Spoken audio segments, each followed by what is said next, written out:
آپ bacon house میں تھے, سمیہ لمز میں تھی, بالکل. آپ کی کتنی بڑی گاڑی آتی تھی آپ کو لینے, آپ کو چھوڑنے. کون سی گاڑی تھی آپ کے کرولا تھی, اے لیولز میں؟ ہاں کرولا تھی. اور آپ کا اتنا اچھا وہی کرولا آپ کو پتا ہے, وہ کرولا میں آپ کو بتا دیتا ہوں ایلیٹ کا کیا ہوتا ہے. وہ کرولا لاسٹ ایئر تک 18ویں سال پہ میں نے چلائی, ہمارے پاس ایک ہی گاڑی تھی. اس طرح کی کانورسیشنز آپ نے اپنے ارد گرد بھی ہوتی سنی ہوں گی. بہت سارے کلیئرلی ایلیٹ لوگ کہتے ہیں کہ وہ مڈل کلاس ہیں یا پھر اپر مڈل کلاس. اگر آپ ان گاڑیوں کے مالکان سے پوچھیں تو یہ اپنے آپ کو مڈل کلاس کہیں گے. این ممکن ہے کہ ان دکانوں کے مالکان بھی خود کو مڈل کلاس تصور کرتے ہوں. چلیں یہ تو مڈل کلاس نہیں, لیکن اصل میں مڈل کلاس ہے کون؟ جواب اتنا آسان نہیں. اپنی تحقیق کو آسان بنانے کے لیے ہم پہلے بات کریں گے مڈل انکم گروپ کی. عام طور پر مڈل کلاس کا تعین کرنے کے لیے حکومت پاکستان انکم ڈیٹا کا استعمال کرتی ہے.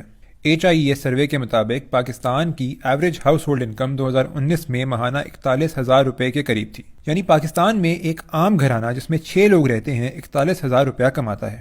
ہاں اس ڈیٹا میں تھوڑا مسئلہ ضرور ہے اسی کریکشن کے معاملے میں, لوگوں کی صداقت کے اوپر کہ وہ اپنی انکم کتنی بتاتے ہیں, لیکن فی الحال ہم اسی ڈیٹا کے ساتھ آگے چلیں گے. پاکستان جس کا 20% حصہ شرح غربت سے نیچے ہے, اس میں مڈل کلاس کا تعین کرنے کے لیے ہمیں باقی کے 80% لوگوں کو دیکھنا پڑے گا. ان لوگوں میں سے بھی درمیان کے 40% لوگوں کو جب دیکھا گیا تو ان میں سے زیادہ تر کی انکم 32,000 سے 55,000 کے بیچ میں پائی گئی. اب یہ ایک سستی گاڑی تصور کی جاتی ہے, لیکن اس کی قیمت بھی 20 لاکھ روپے کے قریب ہے. ہاتھ کی تنگی کی بدولت اگر آپ کے پاس اتنے پیسے نہ ہوں اور آپ کی گاڑی قسطوں پر بھی خریدنا چاہیں, تب بھی آپ کو اس گاڑی کا 30% پہلے دینا پڑے گا, اور اس کے بعد 30,000 روپے سے کم کی قسط کوئی بھی بینک لینے کو تیار نہیں ہے اس گاڑی کو آپ کو دینے کے لیے. ابھی تھوڑی دیر پہلے مڈل کلاس کی جو ڈیفینیشن ہم نے بتائی, اس کے مطابق یہ گاڑی ایک مڈل کلاس بندہ افورڈ نہیں کر سکتا, لیکن اس گاڑی کو چلانے والے حضرت بھی خود کو یقیناً مڈل کلاس تصور کرتے ہوں گے. یونیورسٹیز کی بات کرتے ہیں.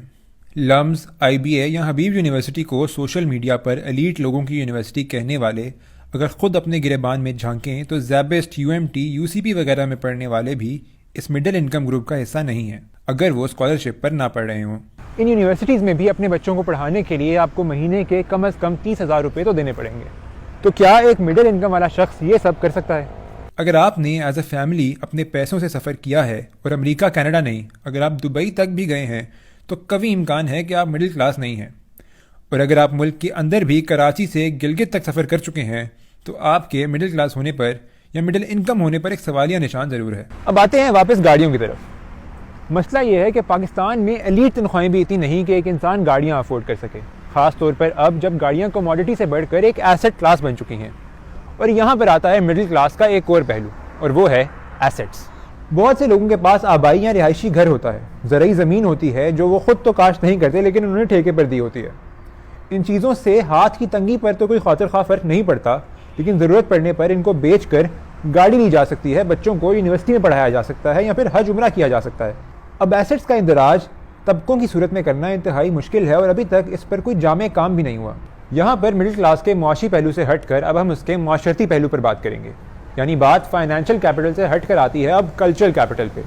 ایک ایماندار سرکاری افسر جو کسی منسٹری میں کام کرتا ہو اور مہینے کے 50,000 یا اس سے زیادہ کماتا ہو, اس کا اثر رسوخ ہی ایک الیکٹریشین جو شاید مہینے کے 50,000 سے کئی زیادہ کماتا ہو اس سے کہیں زیادہ ہے.